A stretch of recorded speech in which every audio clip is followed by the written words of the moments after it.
Hey everybody, welcome back to Stories at 7. I'm Miss Teresa from the New Deal Creative Arts Center, and tonight I am continuing to read Wonder, which we're doing in collaboration with the Hyde Park Recreation's Hyde Park Community Read. Tonight we will be finishing up part 1, but if you missed any of it, don't worry. Visit the New Deal's YouTube channel and you can catch up. So let's begin. We are starting on page 66 with Apples. My birthday is October 10th. I like my birthday, 10-10. It would have been great if I'd been born at exactly 10:10 in the morning or at night, but I wasn't. I was born just after midnight, but I still think my birthday is cool. I usually have a little party at home, but this year I asked Mom if I could throw a big bowling party. Mom was surprised but happy. She asked me who I wanted to ask from my class, and I said everyone in my homeroom plus Summer. That's a lot of kids, Augie, said Mom. I have to invite everyone because I don't want anyone to get their feelings hurt if they find out other people are invited and they aren't, okay? Okay, Mom agreed. You even want to invite that what's the deal kid? Yeah, you can invite Julian, I answered. Geez, Mom, you should forget about that already. I know, you're right. A couple of weeks later, I asked Mom who was coming to my party, and she said Jack Will, Summer, Reed Kingsley, both Maxes, and a couple of other kids say they were going to try to be there. Like who? Charlotte's mom said Charlotte had a dance recital earlier in the day, but she said she was going to try to come to your party if time allowed. And Tristan's mom said he might come after his soccer game. So that's it, I said? That's like 5 people. That's more than 5 people, Augie. I think a lot of people just had plans already, Mom answered. We were in the kitchen. She was cutting one of the apples we had just gotten at the farmer's market into teensy-weensy bites so I could eat it. What kind of plans? I asked. I don't know, Augie. We sent out the Evites kind of late. Like, what did they tell you, though? What reasons did they give? Everyone gave different reasons, Augie. She sounded a little bit impatient. Really, sweetie, it shouldn't matter what their reasons were. People had plans, that's all.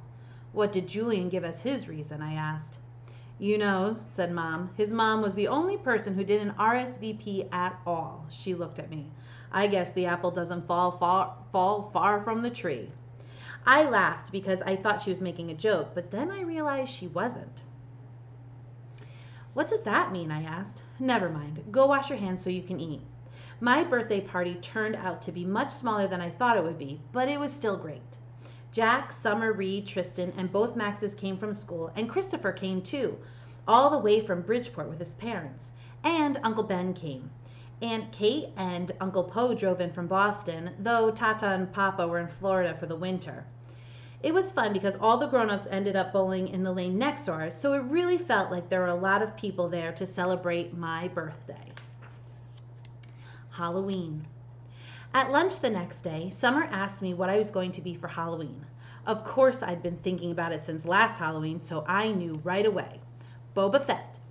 You know you can wear a costume to school on Halloween, right? No way, really? So long as it's politically correct. What, like no guns and stuff? Exactly. What about blasters? I think a blaster's like a gun, Augie. Aw, man, I said, shaking my head. Boba Fett has a blaster. At least we don't have to come like a character in a book anymore. In the lower school, that's what you had to do. Last year, I was the Wicked Witch of the West from The Wizard of Oz. But that's a movie, not a book. Hello, Summer answered. It was a book first. One of my favorite books in the whole world, actually. My dad used to read it to me every night in the 1st grade. When Summer talks, especially when she's excited about something, her eyes squint like she's looking right at the sun. I hardly ever see Summer during the day since the only class we have together is English. But ever since that first lunch at school, we've sat at the same summer table together every day, just the 2 of us. So what are you going to be? I asked. I don't know yet. I know what I'd really want to go as, but I think it might be too dorky. You know, Savannah's group isn't even wearing costumes this year. They think we're too old for Halloween. What? That's dumb. I know, right? I thought you didn't care what those girls think. She shrugged and took a long drink of her milk. So what dorky thing do you want to dress up as? I asked her, smiling. Promise not to laugh. She raised her eyebrows and her shoulders embarrassed. A unicorn. I smiled and looked down at my sandwich. Hey, you promised not to laugh, she laughed. Okay, I said. But you're right, that is too dorky. I know, she said, but I have it all planned out. I'd make the head out of paper mache and paint the horn gold and make the mane gold too. Oh, it'd be so awesome. Okay, I shrugged. Then you should do it. Who cares what other people think, right? Maybe what I'll do is just wear it for the Halloween parade, she said, snapping her fingers.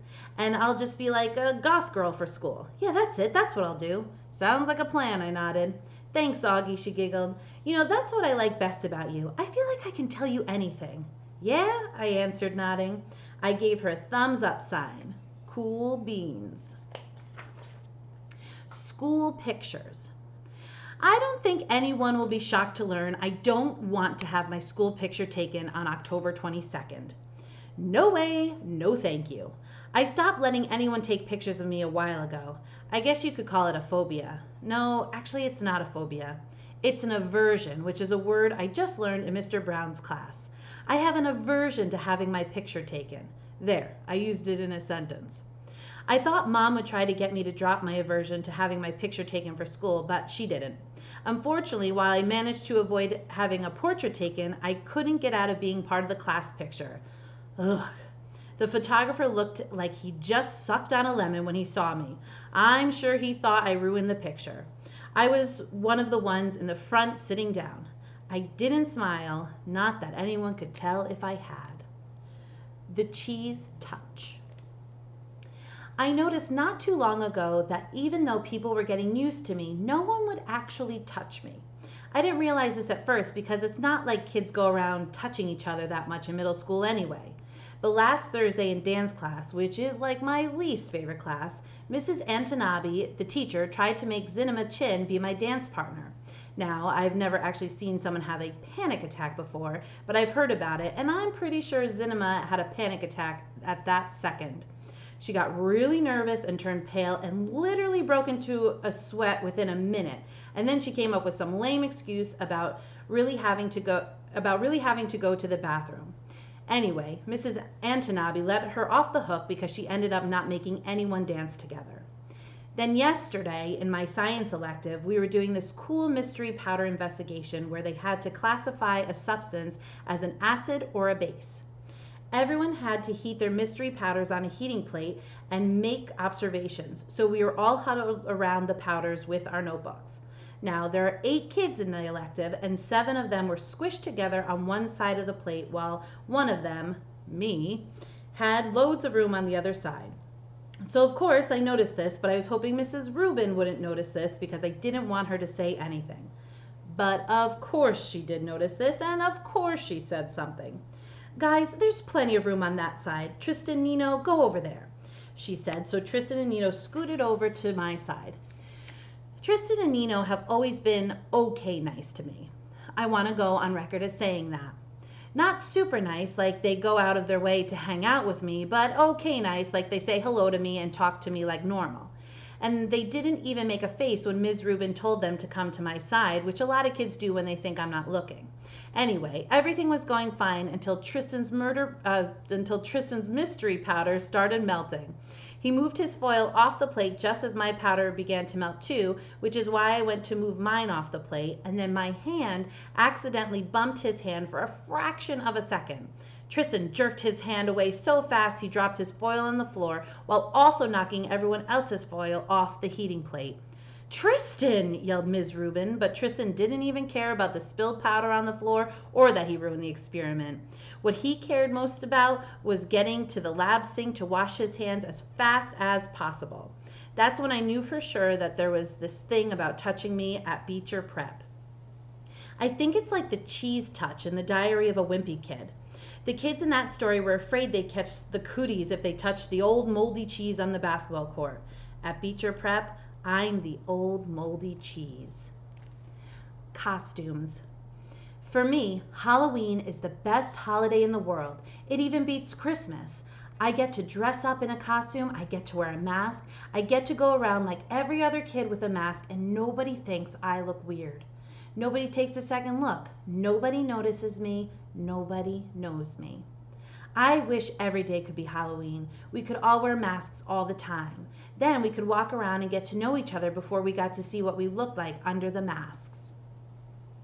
When I was little, I used to wear an astronaut helmet everywhere I went. To the playground, to the supermarket, to pick up Via from school. Even in the middle of summer, though it was so hot my face would sweat. I think I wore it for a couple of years, but I had to stop wearing it when I had my eye surgery. I was about 7, I think. And then we couldn't find the helmet after that. Mom looked everywhere for it. She figured that it had probably ended up in Gran's attic, and she kept meaning to look for it, but by then I had gotten used to not wearing it. I have pictures of me in all my Halloween costumes. My first Halloween, I was a pumpkin. My second, I was Tigger. My third, I was Peter Pan. My dad dressed up as Captain Hook. My fourth, I was Captain Hook. My dad dressed up as Peter Pan. My fifth, I was an astronaut. My sixth, I was Obi-Wan Kenobi. My seventh, I was a clone trooper. And my eighth, I was Darth Vader. My ninth, I was the Bleeding Scream, the one that has fake blood oozing out over the skull mask. This year, I'm going to be Boba Fett. Not Boba Fett, the kid in Star Wars Episode 2, Attack of the Clones, but Boba Fett, the man from Star Wars Episode 5, The Empire Strikes Back. Mom searched everywhere for the costume but couldn't find one in my size, so she bought me a Jango Fett costume, since Jango was Boba's dad and wore the same armor, and then painted the armor green. She did some other stuff to make it look worn too. Anyway, it looks totally real. Mom's good at costumes. In homeroom, we all talked about what we were going to be for Halloween. Charlotte was going to be Hermione from Harry Potter. Jack was going as the Wolfman. I heard that Julian was going as Jango Fett, which was a weird coincidence. I don't think he liked hearing that I was going as Boba Fett. On the morning of Halloween, Via had this big crying meltdown about something. Via's always been so calm and cool, but this year she's had a couple of these kind of fits. Dad was late for work and was like, "Via, let's go, let's go." Usually Dad is super patient about things, but not when it comes to his being late for work. And his yelling just stressed out Via even more, and she started crying louder. So Mom told Dad to take me to school and she'd deal with Via. Then Mom kissed me goodbye quickly before I even put my costume on and disappeared into Via's room. "Augie, let's go now," said Dad. "I have a meeting I can't be late for." "I haven't put my costume on yet." "So put it on already. 5 minutes. I'll meet you outside." I rushed to my room and started to put on the Boba Fett costume, but all of a sudden, I didn't feel like wearing it. I'm not sure why. Maybe it had all these belts that needed to be tightened and I needed someone's help to put it on. Or maybe it was because it still smelled a little like paint. All I knew was that it was a lot of work to put a costume on, and Dad was waiting and would get super impatient if I made him late. So at the last minute, I threw on the Bleeding Scream costume from last year. It was such an easy costume, just a long black robe with a white mask. I yelled goodbye from the door on my way out, but Mom didn't even hear me. "I thought you were going as Jango Fett," said Dad when I got outside. "Boba Fett." "Whatever," said Dad. "This costume is better anyway." "Yeah, it's cool," I answered. The Bleeding Scream. Walking through the halls that morning on my way to the locker was, I have to say, absolutely awesome. Everything was different now. I was different. Where I usually walked with my head down trying to avoid being seen, today I walked with my head up looking around. I wanted to be seen. One kid was wearing the same exact costume as mine, long white skull face oozing fake red blood, high-fived me as we passed each other on the stairs. I have no idea who he was, and he had no idea who I was. And I wondered for a second if he would have ever done that if he'd known it was me under the mask. I was starting to think this was going to go down as one of the most awesome days in the history of my life, but then I got to homeroom. The first costume I saw as I walked inside the door was Darth Sidious. It had one of the rubber masks that are so realistic with the big black hood over the head and the long black robe. I knew right away it was Julian, of course. He must have changed his costume at the last minute because he thought I was coming as Jango Fett. He was talking to 2 mummies who must have been Miles and Henry, and they were all kind of looking at the door like they were waiting for someone to come through it. I knew it wasn't a Bleeding Scream they were looking for. It was Boba Fett. I was going to go and sit at my usual desk, but for some reason, I don't know why, I found myself walking over to a desk near them and I could hear them talking. One of the mummies was saying, "It really does look like him." "Like this part especially," answered Julian's voice. He put his fingers on his cheeks and eyes of his Darth Sidious mask. Actually, said the mummy, what he really looks like is one of those shrunken heads. Have you ever seen one of those? He looks exactly like that. I think he looks like an orc. Oh, yeah. If I looked that, said the Julian voice, kind of laughing, I swear to God I'd put a hood over my face every day. I've thought about this a lot, said the second mummy, sounding serious, and I really think if I looked like him, seriously, I think that I'd have to kill myself. You would not, answered Darth Sidious. Yeah, for real, insisted the same mummy. I can't imagine looking in the mirror every day and seeing myself like that. It would be too awful. And getting stared at all the time? Then why do you hang out with him so much? Asked Darth Sidious. I don't know, answered the mummy. Tushman asked me to hang out with him at the beginning of the year, and he must have told all the teachers to put us next to each other in all our classes or something. The mummy shrugged. I knew the shrug, of course. I knew the voice. I knew I wanted to run out of the class right then and there, but I stood where I was and listened to Jack Will finish what he was saying. I mean, the thing is, he always follows me around. What am I supposed to do? Just ditch him, said Julian. I don't know what Jack answered because I walked out of the class without anyone knowing I had been there. My face felt like it was on fire while I walked back down the stairs. I was sweating under my costume and I started crying. I couldn't keep it from happening. The tears were so thick in my eyes I could barely see, but I couldn't wipe them through the mask as I walked. I was looking for a little tiny spot to disappear into. I wanted a hole I could fall inside of, a little black hole that would eat me up. Names. Rat Boy, Freak, Monster, Freddy Krueger, E.T., Gross Out, Lizard Face, Mutant. I know the names they call me. I've been in enough playgrounds to know how kids can be mean. I know. I ended up in the second floor bathroom. No one was there because first period had started and everyone was in class. I locked the door to my stall and took off my mask and just cried for I don't know how long. Then I went to the nurse's office and told her I had a stomach ache, which was true because I felt like I'd been kicked in the gut. Nurse Molly called Mom and had me lie down on the sofa next to her desk. 15 minutes later, Mom was at the door. Sweetness, she said, coming over to hug me. Hi, I mumbled. I didn't want her to ask anything until afterward. You have a stomach ache, she said, automatically putting her hand on my forehead to check for my temperature. He said he feels like throwing up, said Nurse Molly, looking at me with very nice eyes. And I have a headache, I whispered. I wonder if it's something you ate, said Mom, looking worried. There's a stomach bug going around, said Nurse Molly.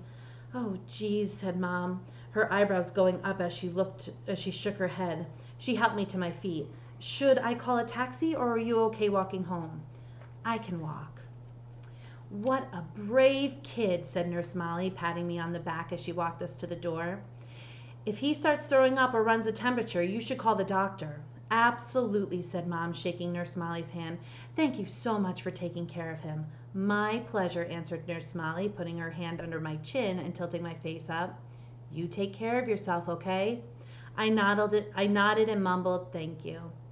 Mom and I hug-walked the whole way home. I didn't tell her anything what had happened, and later when she asked me if I felt well enough to go trick-or-treating after school, I said no. This worried her since she knew how much I usually loved trick-or-treating. I heard her say to Dad on the phone, he doesn't even have the energy to go trick-or-treating. No fever at all. Well, I will if he doesn't feel better by tomorrow. I know, poor thing. Imagine his missing Halloween. I got out of going to school the next day too, which was Friday, so I had the whole weekend to think about everything. I was pretty sure I would never go back to school again. And that ends part 1 of Wonder. So our next stories at 7 will be at Monday when we continue with part 2. Thank you so much for joining me all nights this week to read the first part of Wonder. I hope you enjoyed it as much as I do. And to take part in the Hyde Park Community Read, visit Hyde Park Recreation's Facebook page or check it out on the town's website. Thanks so much, everybody. Have a great night.